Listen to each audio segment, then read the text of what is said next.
What do you want to play now? I don't know. Want to play house? How about Ashley and I be the mommies and you boys be our kids and have to do whatever we say? No fair. Well, that's what mommies do. Hey, how about we be the daddies and you do whatever we say? Yeah. No way. I got an idea. How about David and I play mommy and daddy? That's really weird. No, it'll be fun. That's really disgusting. What, are you some kind of breeder? No, I'm not. R2. Am not. R2. Am not. R2. Come on, David. We don't play with breeders. Telling everyone that you're a disgusting breeder. I tried really hard just to be normal after that.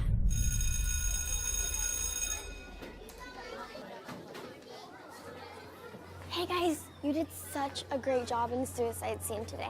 It made me cry. Thanks, I thought it went pretty well too. I wish Julia's part was for a girl.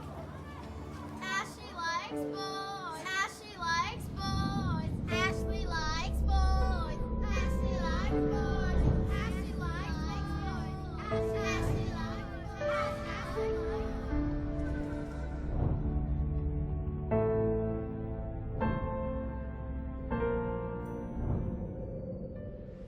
Oh, Ashley, you're so beautiful. Kiss me.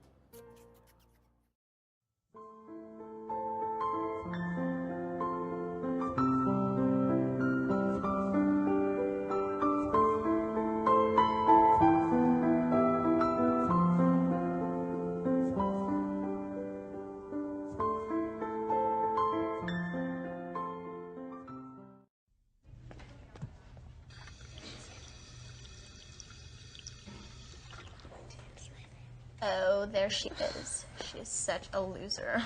I know. What a geek.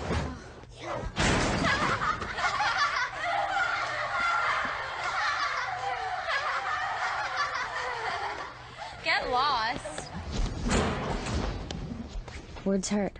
Don't be a part of it.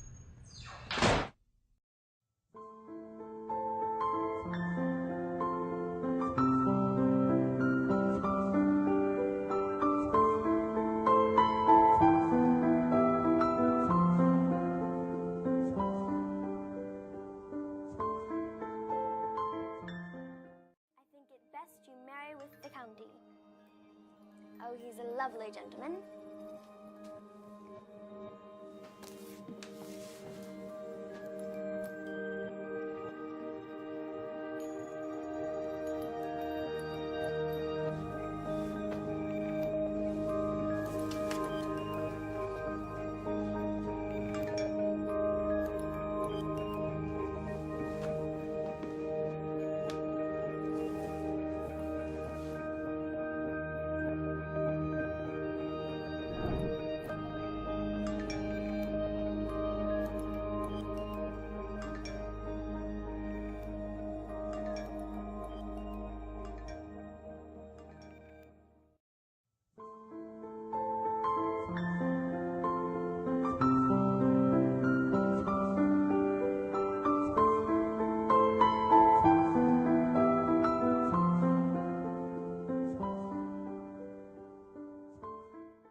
She was called vulgar names and even told to die. And it turns out her school can do very little to protect her. So our Jacqueline and Glace is taking action to find how every parent can take a stand against cyber bullies. Oh, you're annoying, you're lame, you're a noisy jerk. That's just a taste of how some of Jennifer's 5th grade classmates treat her. It tears me down. I don't want to do anything. This cyberbullying, which this 11-year-old says is unprovoked, only gets worse.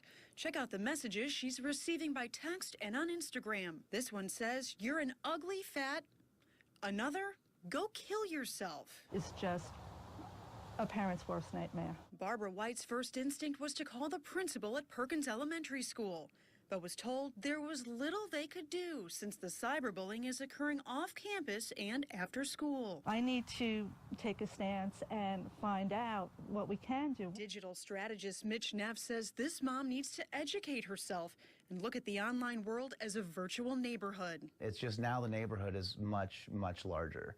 and the people can be much, much scarier. He says parents should know their kids' passwords and learn how to block individuals who are sending inappropriate messages. Parents need to make sure the level of access their children has is age appropriate. But despite these messages, this student isn't willing to give up. Is not having an iPhone, not using Instagram? Never. Neff says if all else fails, take away your child's cell phone and don't allow them on the computer. You'll find more of his cyber safety tips on our website, abcactionnews.com. Jameson?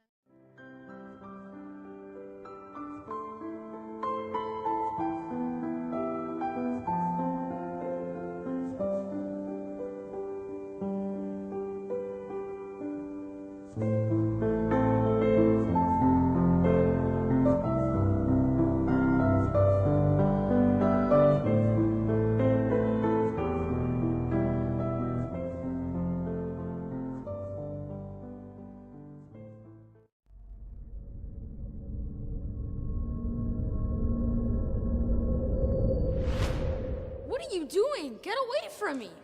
Ian. I don't know why she keeps touching me like this. I was just trying to be nice to her. I hate you, Ashley Curtis. Stay away from me. That's the problem. You can't be nice to heteros. But you can always teach them a lesson. Grab her!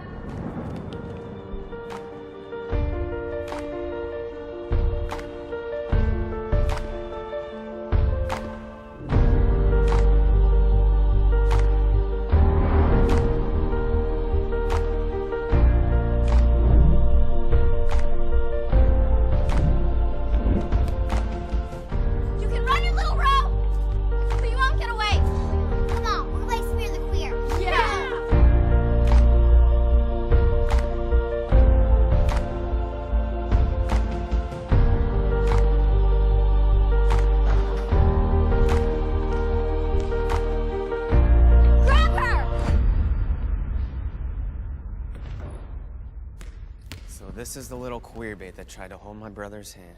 He wanted me to. No, he didn't. You forced him.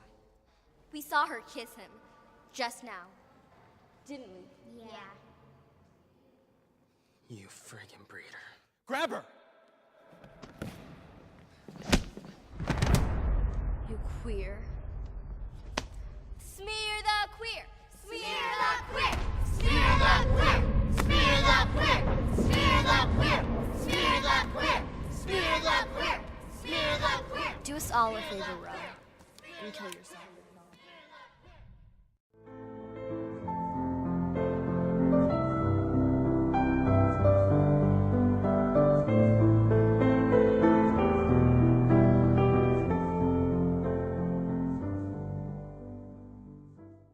I need a new, almost a brand new pencil. Yeah, that works. That works. Now you're going to laugh at how silly this is, but in 4th grade, 1 year younger than you, on Monday mornings, my mom would give me a brand new pencil. My pencil. My property. She'd say, hey, take care of it, will you? Sure, Mom. But see, in research, we know in our schools, and for example, in Williamson County, all the surveys that I've done in 4th grade, we know that most bullying happens in the play area, in the playground area. And so the bully would wait till I'm out in the playground, and he would come up to me with his followers and the bystanders and say, hey, Williams, give me that brand new pencil. Help me out. What do I want to say to this jerk? No! And then he would do this. He would threaten me with his fist, and then he would whisper in my ear, give me that pencil. And I'm thinking, okay, here's my choice, right? I can keep the pencil and he'll punch me, or I can give him the pencil and he won't punch me. So I give him the pencil. Raise your hand, tell me what would he do with it every single time. What would he do with it? Bam! Break it in two. How come everybody laughed? How come all my friends laughed? How come all the bystanders laugh? Why is it so funny when little Jimmy's getting bullied? Yes, but what are they worried about? If they don't laugh, call me Jim, if they don't laugh, what are they worried about? Yes, we always worry that if we don't laugh with the bully, you know, they're going to bully us, you know. Call me Jim. Next question. Why didn't I go home and tell my mommy? Why didn't I go home and tell my mommy that I was being bullied all the time?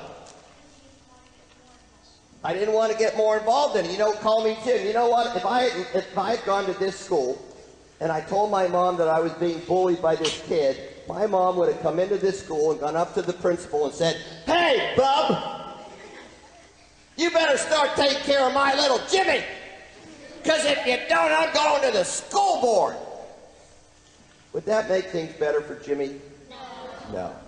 Because the bully would get suspended, the bully would come back to school and break me in two. So here's the question. Look at your notes before you raise your hand.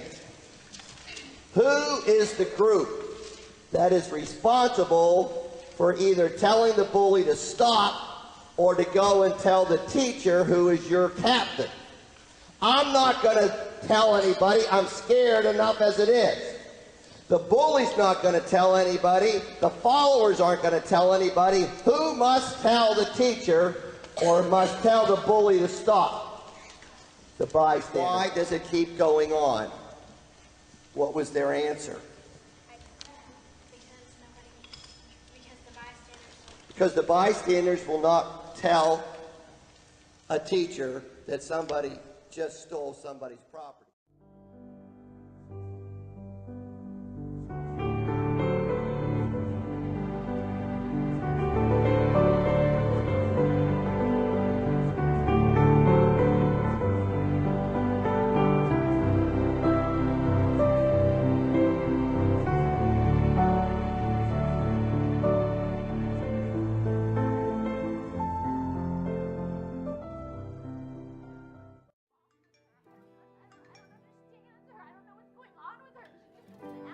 Normal child. Vacuum breeder! I'm watching you! It's okay. We're gonna have a sister who's a breeder. Okay, we're gonna move. Fine. Let's move. Let's move because you know what? If she gets beat up at the next place? Well, you know what? Cooper's gonna get beat up here. If we stay here, Cooper's gonna get beat up too!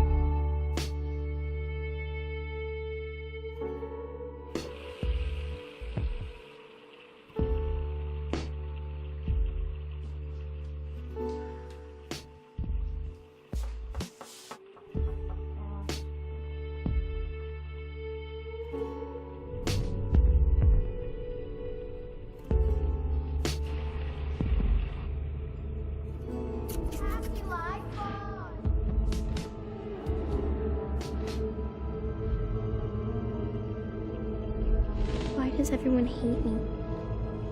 Ashley's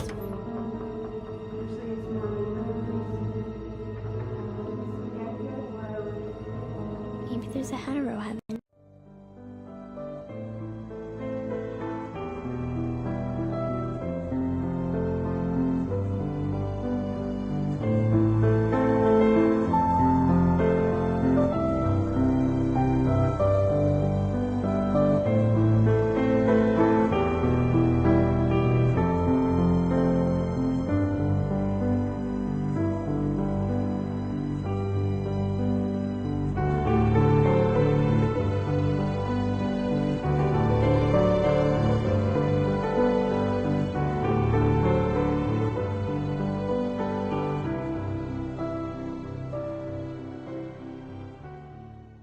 So we hear this over and over and over again about how we need to better protect our kids in schools. Why is this such a pressing issue, and why do we continue to have this conversation?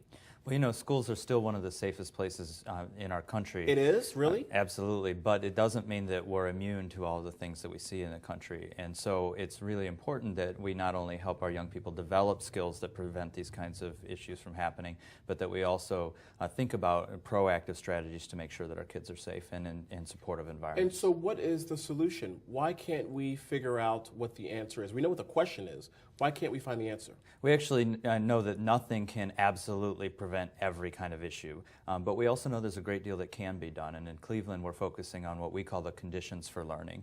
We actually explicitly teach our kids social and emotional learning skills that help them to find proactive ways to solve problems and challenges when they occur, instead of resulting to more reactive kinds of responses that create violence and other kinds of problems. Eric, do you think there's a correlation between the violence that we see in schools and what, quite frankly, we see on the large screen, whether it's at home or in the movie theaters? Well, we know that there's some studies that can relate the two, but we also know that a lot of it is connected to the resiliency skills that kids have so that they can decide for themselves how they want to handle a problem, whether they're able to persist when they get upset, whether they're able to de-escalate when they're upset, whether they're able to self-regulate and make better decisions. And so those are skills that can actually be taught, and we actually teach them to our kids in Cleveland.